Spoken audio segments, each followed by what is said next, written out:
마태복음 13장 1절부터 13절 말씀 함께 읽겠습니다. 1절, 2절은 예수님께서 성전이 붕괴할 것에 대해서 예언하고 계시고요.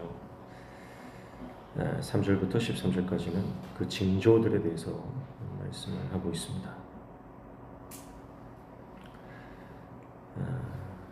1절 보시면 1절, 2절 예수께서 성전에서 나가실 때에 제자 중 하나가 이르되 선생님이여 보소서 이 돌들이 어떠하며 이 건물들이 어떠하니까 예수께서 이르시되 내가 이 큰 건물을 보느냐 돌 하나도 돌 위에 남지 않고 다 무너뜨려지리라 하시니라.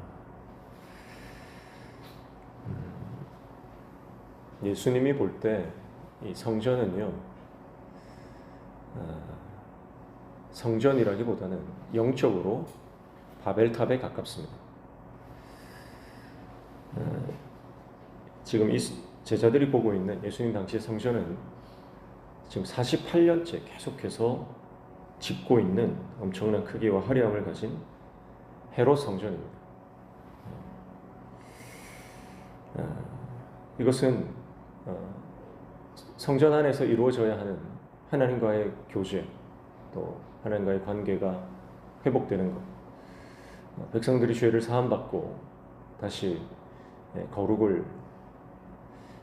회복하는 장소가 아니라 이것은 거대 종교의 시스템이 이루어지고 있는 하나의 인간적 종교 시설로 예수님이 보실 때는 이것은 반드시 무너져야 하는 인간이 세운 바벨탑과 다르지 않습니다.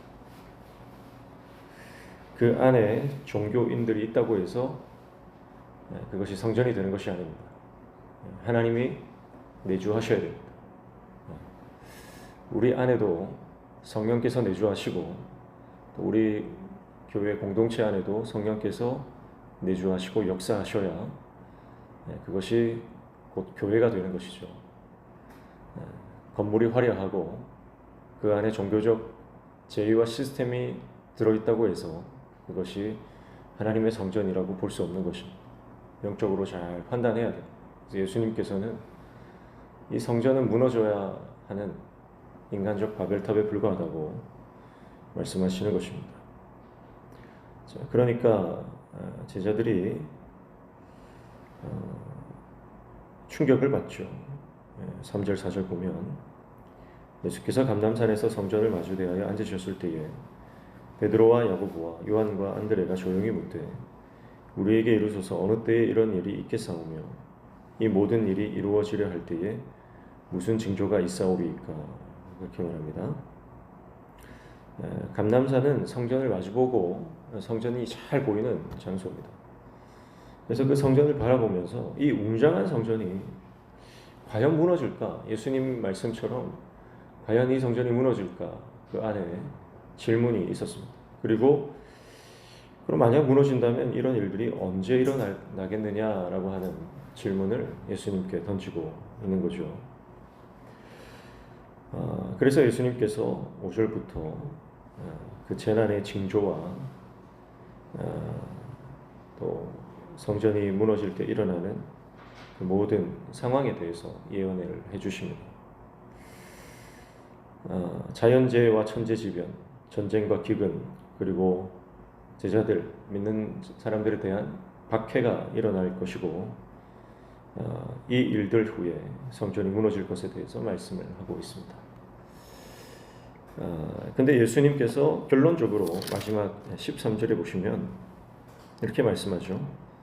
또 너희가 내 이름으로 말미암아 모든 사람에게 미움을 받을 것이나 끝까지 견디는 자는 구원을 받으리라 이렇게 말씀하고 있습니다. 제자들의 질문은 언제였습니까? 언제 일어납니까? 어느 때에 이런 일들이 일어납니까? 예수님께서 대답하신 그 예수님의 대답의 결론은 요지는 그거예요. 언제가 중요한 거 아니다. 언제가 중요한 것이 아니라 그 일들이 일어날 때에 어떻게 반응할 것인가가 중요한 것이다. 이렇게 말씀을 하십니다. 언제인지 정확한 시점을 알 수 없습니다. 아무도 모릅니다. 아버지만 아십니다. 그러나 그 임박한 그 심판의 날을 바라보면서 깨어 있어야 한다. 그렇게 말씀하죠. 깨어 있으라. 그래서 예수님은 그날이 어떤 날이냐 가르쳐 주시면서 그날이 언제인지 모르기 때문에 항상 깨어 있고 끝까지 견디라고 말씀하는 것입니다. 사랑하는 성도 여러분, 오늘 우리는 언제 우리 삶의 개인적인 종말을 맞이할지 아무도 모릅니다. 그리고 우주적인 종말이 임하는 때도 우리는 알지 못합니다. 언제인지 그것은 아버지만 아십니다. 그래서 우리는 어디에 관심을 둬야 되느냐? 언제가 아니라 오늘 하루를 어떻게 살 것이냐에 초점을 맞춰야 됩니다. 지금 예수님께서 말씀하셨던 자연재해와 천재지변과 전쟁과 기근과 성도를 향한 핍박과 박해들, 이런 것들이 지금 세계 곳곳에서 일어나고 있습니다. 우리는 자유 대한민국에서 살아가면서 종교의 자유가 있고 예수님 믿는다고 교회 다닌다고 핍박하는 사람이 아무도 없어서 그렇겠지만, 좀 무뎌질 수 있겠지만, 북한 성도들이 바라보는 이 세상은요, 예수님이 말씀하신 이 장면과 너무 그 싱크로가 거의 100%입니다. 그러니까 북한 성도들과 우리의 영성의 수준이 같을 수가 없어요. 그들은 종말을 코앞에 두고 살아가기 때문이에요.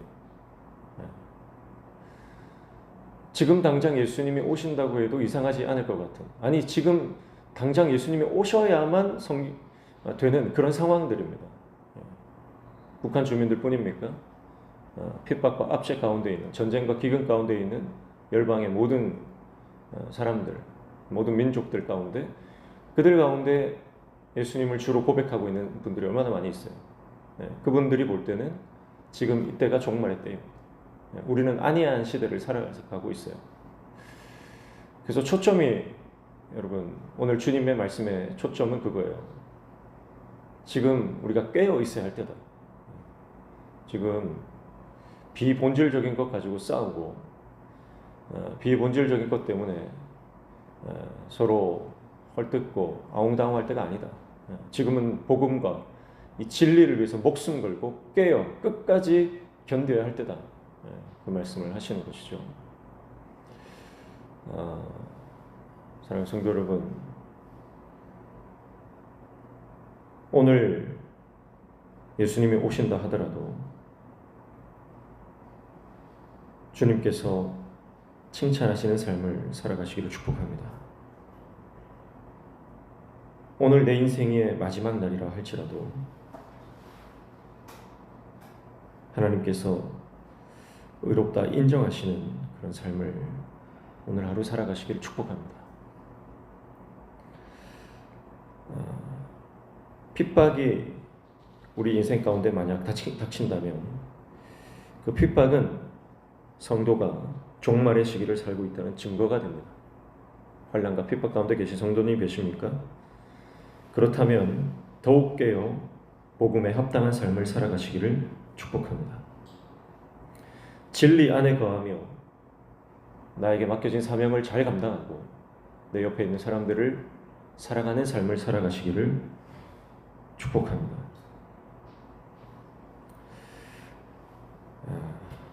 복음에 합당한 삶을 살아야 됩니다. 그러기 위해서 우리는 십자가를 붙들어야 됩니다.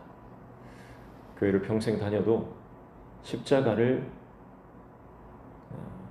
소중하게 생각하지 않는다면 우리는 복음에 합당한 삶을 살 수 없습니다. 얼마나 오래 다녔느냐, 직분이 뭐냐, 그것은 아무것도 아닙니다.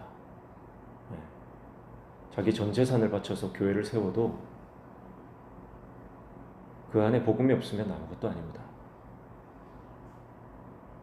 교회 주인 노릇하려고 하는 못된 마음을 버려야 됩니다. 내 안에 예수가 살아야 됩니다. 내 안에 예수가 살지 않으면 우리는 아무것도 아닙니다. 껍데기입니다.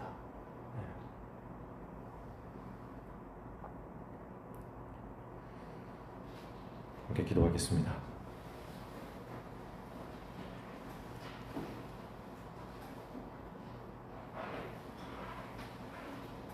성전인 줄 알았는데 바벨탑이었습니다. 영원한 하나님의 영광을 담을 그릇인 줄 알았는데 무너져야 할, 하나님의 영광을 위해서 파괴되어야 할 건물에 지나지 않았습니다. 하나님, 우리 안에 있는 바벨탑을 무너뜨려 주옵소서. 우리 공동체 안에 여전히 존재하는 사단의 견고한진들을 무너뜨려 주시옵소서. 사람의 힘으로 할 수 없고 성령께서 역사하여 주셔야 되는 줄 믿습니다. 성령님, 불쌍히 여겨주시고 은혜를 허락하여 주시옵소서. 예수님 이름으로 기도하옵나이다. 아멘. 말씀 붙잡고 기도하시고 교회와 가정과 직장과 자녀들을 개인적인 기도 제목 놓고